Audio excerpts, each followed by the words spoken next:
Sub inspector Dipankar Gautam की car से एक दिन टक्कर हो जाती है।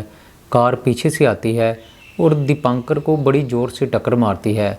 दीपांकर हवा में तकरीबन 10 फुट ऊपर उछलता है और सड़क से 10 फीट दूर जाकर गिरता है। आसपास भीड़ इकट्ठी हो जाती है। लोग आनन फानन में दीपांकर को उठाकर एम्बुलेंस में डालते हैं और हॉस्पिटल लेकर चले जाते हैं। डॉक्टर दीपांकर का मुआयना करते हैं और थोड़ी देर बाद ही डॉक्टर दीपांकर को मृत घोषित कर देते हैं। दूसरी तरफ कार जिसने दीपांकर को पीछे से टक्कर मारी थी, वो गाड़ी वाला वहाँ से निकल जाता है। देखने वालों को ऐसा ही लग रहा था कि ये हिट एंड रन का केस है। किसी ने शायद पी रखी होगी जो इतनी तेज़ गति से गाड़ी चला रहा था, और अचानक से जब दीपांकर उसके सामने आया तो वो अपनी गाड़ी पर कंट्रोल न रख सका और दीपक को उड़ाते हुए कार भगा कर ले गया। आसपास के लोग पुलिस को इस एक्सीडेंट की खबर देते हैं। पुलिस वाले घटनास्थल पर पहुंचते हैं और मामले की छानबीन शुरू करते हैं।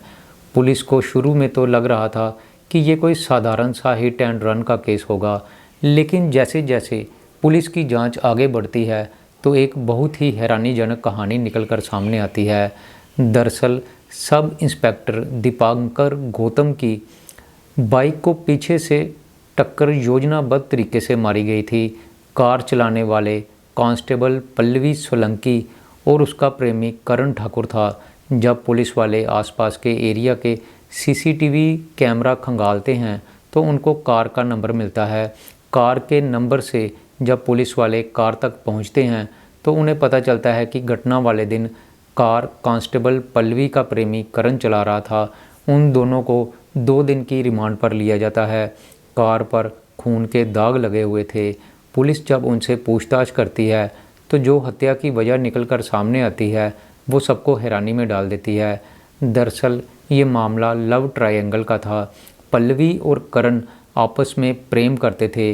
उन दोनों का अफेयर था, लेकिन पल्लवी की शादी पल्लवी के घर वालों ने कहीं और फिक्स कर दी थी।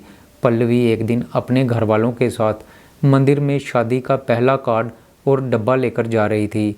जैसे ही पल्लवी अपने परिवार वालों के साथ मंदिर में कार्ड और मिठाई का डब्बा देकर वापस आती है तो पीछे से करण ठाकुर आता है और पल्लवी का नाम लेकर उस पर गोली चला देता है। गोली पल्लवी की गर्दन पर लगती है और पल्लवी वहीं पर गिर जाती है। उसके बाद करण अपनी छाती पर भी गोली मार लेता है। दरअसल करण ने अपनी छाती पर पल्लवी का नाम लिखा रखा था और वो पल्लवी को कहता है कि ये देखो, जहाँ पर मैंने तुम्हारा नाम लिखा रखा था मैं वहीं पर गोली मारकर अपने आप को ख़त्म कर लूँगा। और इस तरह कह के वो अपनी छाती पर गोली मार लेता है। उस समय दोनों को उठाकर हॉस्पिटल लेकर जाया जाता है और किस्मत अच्छी थी कि दोनों ही उस समय बच जाते हैं। लेकिन पल्लवी को गोली मारने के कारण करण जेल चला जाता है। करण के जेल चले जाने के कारण पल्लवी अकेली रह जाती है। उधर दीपांकर पल्लवी के साथ ही काम करता था। दोनों की अक्सर मुलाकात होती रहती थी। दीपांकर की पत्नी भी यूपी में सरकारी टीचर लगी हुई है और वो यूपी में क्वार्टर किराए पर लेकर रहती थी। इधर दीपांकर भी अकेला था, उधर पल्लवी भी अकेली थी। दोनों के बीच दोस्ती हो जाती है और दोनों एक दूसरे के करीब आ जाते हैं। कुछ देर बाद करण को जमानत मिल जाती है और वो जेल से छूटकर बाहर आ जाता है। बाहर आकर वो सीधा पल्लवी के पास जाता है और उसके साथ ही रहने लगता है। एक दिन दीपांकर उसके घर आता है तो करण वहाँ पर पहले से ही मौजूद था।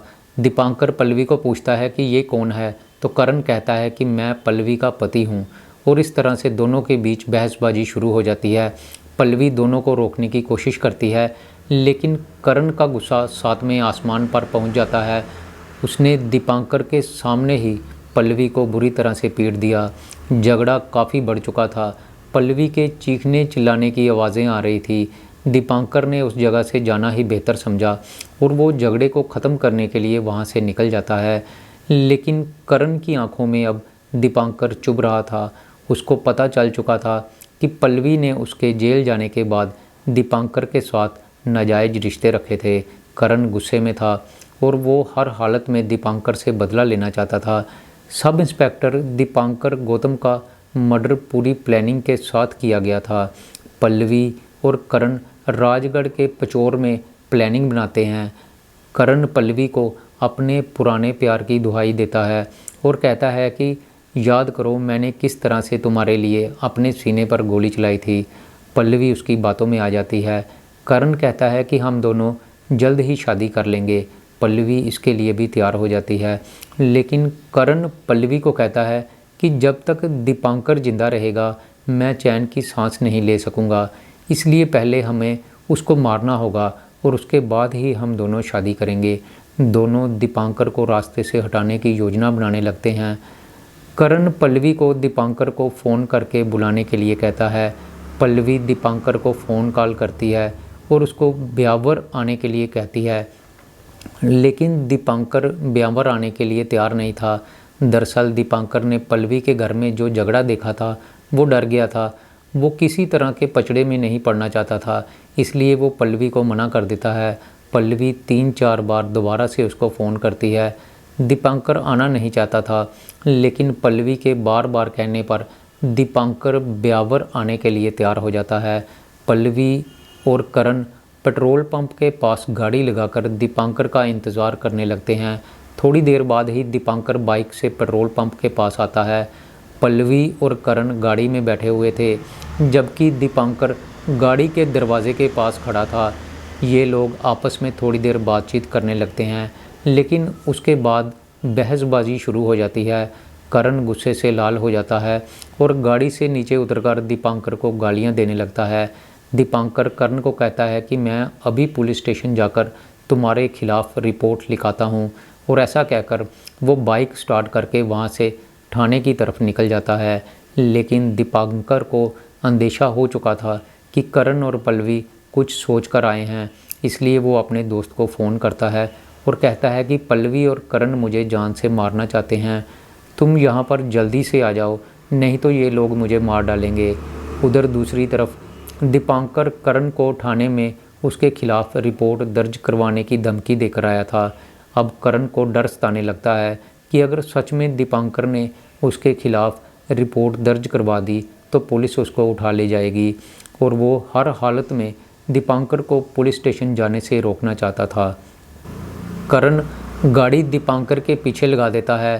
थोड़ी दूरी पर जाने के बाद ही दीपांकर को पीछे से टक्कर मारता है। दीपांकर उछलकर दूर जाकर गिरता है और उसके बाद लोग दीपांकर को हॉस्पिटल लेकर जाते हैं, जहां पर डॉक्टर उसको मृत घोषित कर देते हैं। और करण और पल्लवी जो है वो इस हत्या को एक्सीडेंट का रूप देने की कोशिश करते हैं। गाड़ी वहां से भगाकर ले जाते हैं, लेकिन जगह जगह पर सीसीटीवी कैमरे लगे हुए थे। पुलिस गाड़ी का नंबर ट्रेस करती है और फिर उन दोनों तक पहुंच जाते हैं, और इस तरह से पल्लवी और करण दोनों पुलिस की गिरफ्त में आ जाते हैं। तो दोस्तों, मैं यहाँ पर यही कहना चाहूँगा, कातिल चाहे कितनी भी होशियारी क्यों ना कर ले, लेकिन एक ना एक दिन पुलिस उस तक पहुँच ही जाती है। पल्लवी ने पहले तो करण से शादी का वादा किया, लेकिन जब उसको जेल हो गई तो वो उसके पीछे दीपांकर के साथ प्रेम लीला करने लगी। उधर दीपांकर की भी शादी हो चुकी थी, अच्छी भली उसकी गृहस्थी चल रही थी, लेकिन ना जाने क्यों उसके दिमाग में क्या बात आई, क्या उसका दिमाग घुमा कि वो पल्लवी के साथ नाजायज़ रिश्ते बनाने लगता है, और इस तरह से 1-2 नहीं बल्कि 4 ज़िंदगियां बर्बाद हो जाती है। दीपांकर तो जान से जाता है, करण और पल्लवी उसको मारने के इल्ज़ाम में जेल चले जाते हैं, और चौथी ज़िंदगी बर्बाद होती है दीपांकर की पत्नी की। तो दोस्तों, तभी कहते हैं कि हम जिस समाज में रहते हैं हमें उसकी मर्यादा में रहना चाहिए। जब कोई अपनी मर्यादा को लांघने की कोशिश करता है तो उसका नतीजा बहुत बुरा होता है। दोस्तों, मेरी आज की ये कहानी यहीं पर ख़त्म होती है। मैं फिर आऊँगा आपके लिए एक नई कहानी लेकर, तब तक के लिए नमस्कार।